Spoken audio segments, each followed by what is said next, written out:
Okay, so chapter number second of civics, parliamentary form of government, in which we have topic bill. What is bill? If you see, bill is a written proposal of any law. When we have any law that is passed by parliament, that is signed by the president, it goes to a long procedure, long process. Before signing the president, any written document that is passed by the parliament that is being as law in future, it known as bill. So bill is a written document that is having a proposal of law, but it is not a law. It is just written on the papers. It is roughly prepared. Okay. Second thing, types of bill. There are basically two types of bill. दो तरह के bill होते हैं, एक general bill होता है और एक होता है money bill. I told you that what does mean by money or money bill, I think in some last classes also. Okay, so money bill,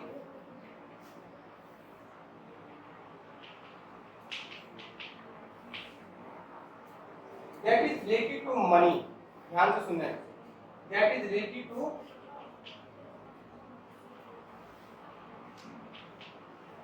money,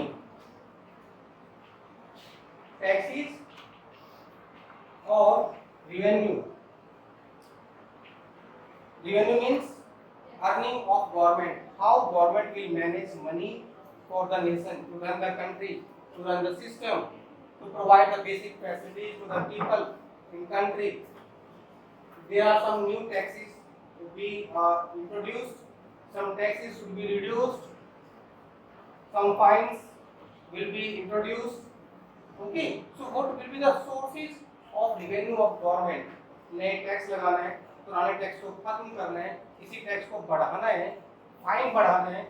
Okay, that are making the revenue of the country. बहुत सारे traffic rules होते हैं. अगर traffic rules आप jump करते हो, break कर जाते हो, रेड लाइट जंप करते हो, तो आपको फाइन पे करना पड़ता है. ओके, सो कोई फाइन लगाना है, कोई फाइन घटाना है, कोई टैक्स बढ़ाना है, नए टैक्स को खत्म, पुराने टैक्स को खत्म करके नया टैक्स लगाना है या उनको इंक्रीज करना है. So all of these things are making the revenue of the government. So any bill that is related to any tax, any revenue, any money, any fine, any charges, that is known as money bill. Money को छोड़ के बाकी जितने भी issues होते हैं, safety, security, health, education, law and order, public health, उन सब बिल को हम कहते हैं general bill. Are you getting the point? ध्यान से सुनना है. Money bill is introduced and brought only in Lok Sabha. अगर मनी बिल लाना है, टैक्स से संबंधित कोई लॉ बनाना है, कोई कानून बनाना है, तो उसका जो प्रपोजल आएगा, उसका जो बिल प्रोड्यूस होगा, तो बिल इंट्रोड्यूस होता है सबसे पहले, वो सिर्फ और सिर्फ लोकसभा में होता है. Are you getting the point? General bill parliament के किसी भी हाउस में इंट्रोड्यूस किया जा सकता है, लोकसभा में भी और राज्यसभा में भी. Okay, second thing, now law making procedure है. How the laws are made by the parliament, by the Sanssad, by the government, by the state legislative assembly. Okay, so there are three stages. तीन stages होती हैं. सबसे पहले stage आती है, उसको हम कहते हैं फर्स्ट रीडिंग. फर्स्ट रीडिंग का मतलब होता है जब कोई भी लॉ बनाने की जरूरत पड़ती है, तो सबसे पहले बेसिकली अगर हम देखें, समाज में कुछ समस्या क्रिएट होती है, कोई प्रॉब्लम क्रिएट होती है. फॉर एग्जांपल, जब इंडिया इंडिपेंडेंट हुआ, कॉन्स्टिट्यूशन बना, कॉन्स्टिट्यूशन वर्ल्ड का बेस्ट कॉन्स्टिट्यूशन था. उस समय किसी ने नहीं सोचा होगा कि कभी इंटरनेट जैसी चीज आएगी, कभी इंटरनेट से साइबर क्राइम्स होंगे, कभी इंटरनेट से अकाउंट से पैसा निकल के दूसरे खाते में पहुंच जाएगा. बैठा यहाँ पे दिल्ली में खाते में पैसा निकला और बंगाल में बैठा, बंगाल में खाते ट्रांसफर हो गया पैसा. सो इस तरह के जो क्राइम होते हैं, उसमें आपको बैंक जाने की जरूरत नहीं है, ना बैंक से पैसे लेने की जरूरत है, इंटरनेट से पैसा मिसयूज करके टेक्नोलॉजी को पैसा ट्रांसफर जो क्राइम होते हैं वो साइबर क्राइम्स में आते हैं। तो किसी ने नहीं सोचा होगा कि कभी ऐसी जरूरत पड़ेगी, तो समस्या क्रिएट हुई तो जरूरत पड़ी लॉ बनाने की। अभी गेटिंग द पॉइंट। और जब लॉ बनाई पड़ती है उसको एक प्रपोजल होते हैं, वो प्रपोजल जब जाते हैं तो उसे सबसे पहले इंट्रोड्यूस करते हैं, लोकसभा में राज्यसभा में जहाँ पर भी किया है। इसको इंट्रोड्यूस करने वाला जो होते हैं वो उस लॉ की जरूरत बताता है कि हम लॉ बनाना चाहते हैं, उसका प्रपोजल, उसका रफ जो प्लान है वो ये है।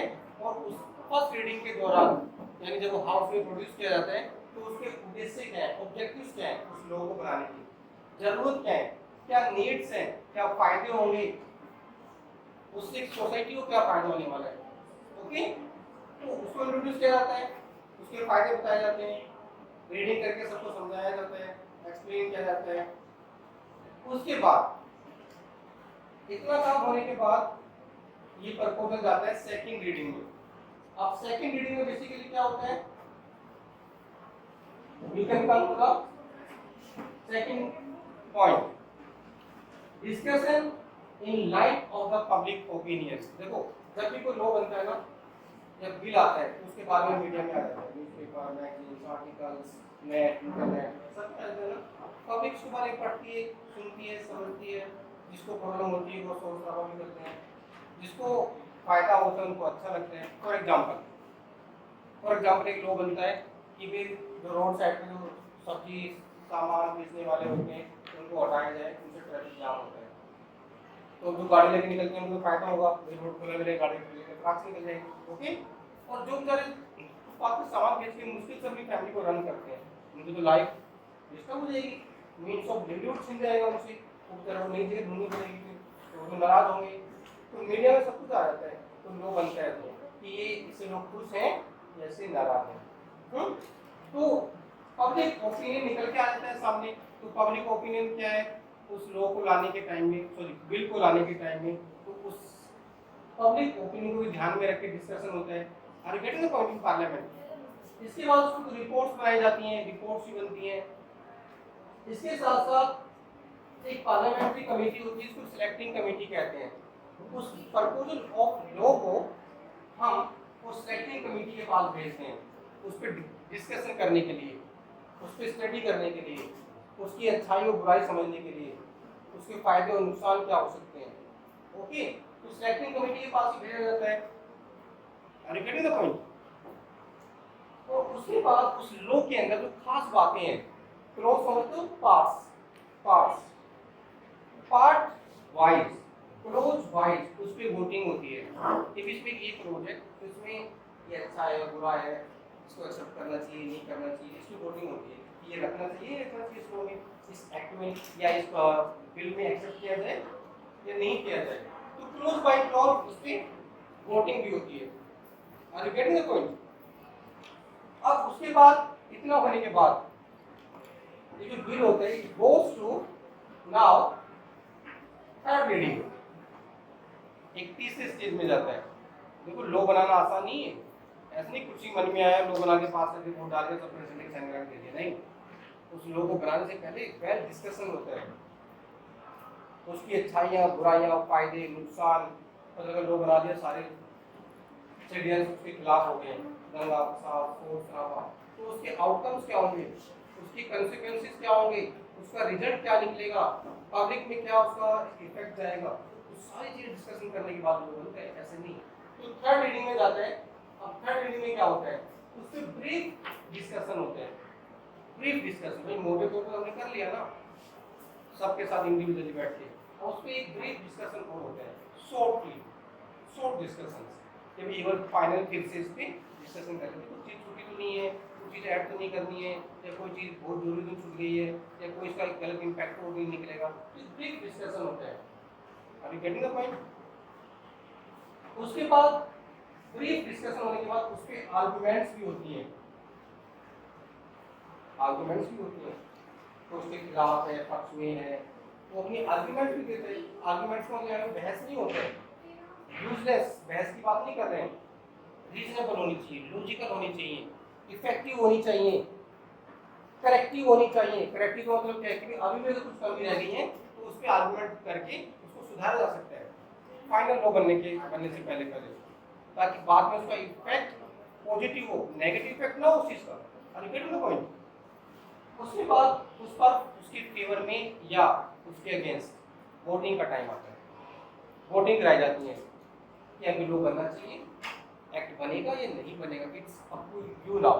अब आप वोट डाल के अपनी चॉइस देंगे कि हम इसको एक्सेप्ट करते हैं या इसको रिजेक्ट करते हैं, इसके अगेंस्ट में है या इसके फेवर में है। हम चाहते हैं कि ये बिल लॉ बन जाए, एक्ट बन जाए या ना बने, इट इज योर चॉइस। और हाउस वाइज फिर उसमें वोटिंग होती है। Are you getting the point? ये तीनों फर्स्ट, सेकंड, थर्ड रीडिंग दोनों हाउसेज में प्रोसेस में आती है, दोनों हाउसेज में इनको इसी स्टेज से गुजरना पड़ता है बिल्स को। ओके, अगर लोकसभा में तीनों स्टेज हो चुकी हैं तो राज्यसभा को बिल जाएगा, राज्यसभा में तीनों स्टेजेस फिर से होती हैं, अगर वो उस पे वोट डाल के इसको एक्सेप्ट कर लेते हैं, अगर दोनों हाउसेज ने फिर वोट डाल के इसको एक्सेप्ट कर लिया है तो now it will go to the president for its approval. एक Lok Sabha and Rajya Sabha through the 3 stages or 3 readings, 3 phases of making the laws passed by them, then it will be sent to the president for him her approval. Now it is up to the president कि वो इसको accept करते हैं या नहीं करते हैं, या इसको अभी साइन नहीं करते हैं, होल्ड पे रख लेते हैं, होल्ड पे अभी रख लेते हैं अपने पास, उस पे डिस्कशन होगा, उस पे वेल कंसीडरेशन होगा और वेल आफ्टर वेल कंसीडरेशन वो उस पे साइन करेंगे। सेकंड थिंग, ऐसा भी हो सकता है कि वो कुछ रिकमेंडेशंस करके, कुछ उसमें सुधार कराकर, कुछ चेंजेस रिकमेंड करके उसको वापस भेज दें पार्लियामेंट के पास कि इसमें ये चेंजेस आप कर सकते हैं, ऐसा भी रखा जा सकता है, ऐसा हो सकता है, या आपने जो रखा है इसका ये इम्पैक्ट होगा तो आप उसको सुधार सकते हैं, इसमें ये चेंजेस कर सकते हैं। अगर वापस चेंजेस के साथ पार्लियामेंट के दोनों हाउसेज उसे वापस प्रेसिडेंट के पास भेज देते हैं, चेंजेस एक्सेप्ट करते हैं या नहीं करते हैं, अगर वापस भेज देते हैं तो after well consideration and discussion president उस पर साइन कर देते हैं, it becomes a law and act. ध्यान से सुनना है, before the approval of the president, before the signing of the president, this proposal of written, that is written for a law, it is known only as a bill। ये act या law नहीं कह रहा था जब तक कि president के साइन नहीं हो जाएंगे उस पर। Okay, after the signature of president on the bill that is passed by the both houses of the parliament or संसद or central law making body, it becomes a law। Are you getting the point? Yes, समझ में आ रहा है? Okay, so you have to keep in mind that what are the 3 stages of law making: first reading, second reading, third reading। What is included in first reading? Producing a bill, जो भी bill का proposal बनाया है किसी ने भी, parliament के member ने, राज्यसभा लोकसभा के मेंबर ने, वो उस प्रपोजल को लिख के टाइप करके अच्छी तरीके से तैयार करके और हाउस में, लोकसभा, राज्यसभा में उसको इंट्रोड्यूस करता है सबके सामने। एक ही कॉपी सबको दी जाती है रीडिंग के लिए, समझने के लिए, पढ़ने के लिए, एक ही कॉपी सब मेंबर समझ जाती है, वो खुद भी फिर उसको रीड करके एक्सप्लेन करके बताता है, नहीं ये रखा है, ये रखा है, ये रखा है, ये रखा है, क्यों रखा है, बेनिफिट्स क्या है, ऑब्जेक्टिव्स क्या है, समाज में लोग रहने की जरूरत क्यों पड़ती है आज, अगर आप साइबर क्राइम्स होते हैं तो साइबर एक्ट या लोग लाने की जरूरत क्यों है। ओके, सेकंड, उसके बाद उसके ऑब्जेक्टिव्स क्या होंगे, क्या क्या उद्देश्य हैं लोग करेंगे। First reading, now second reading, discussion in the light of the public opinion, reporting, sending to the parliament reflecting committee and voting by clause। Now it goes to third houses, third stages, that is brief discussions again on that, voting against and against, arguments, and finally it goes to the president। Now it is the president choice कि वो उसके approval देते हैं, नहीं देते हैं, अभी sign करते हैं, होल्ड पे रख लेते हैं, चेंजेस के साथ वापस भेज देते हैं, कुछ रिकमेंड करते हैं, और अगर वापस आ जाते हैं तो after the signing of the president any bill become the law. Are you getting the point? Any doubt? Okay.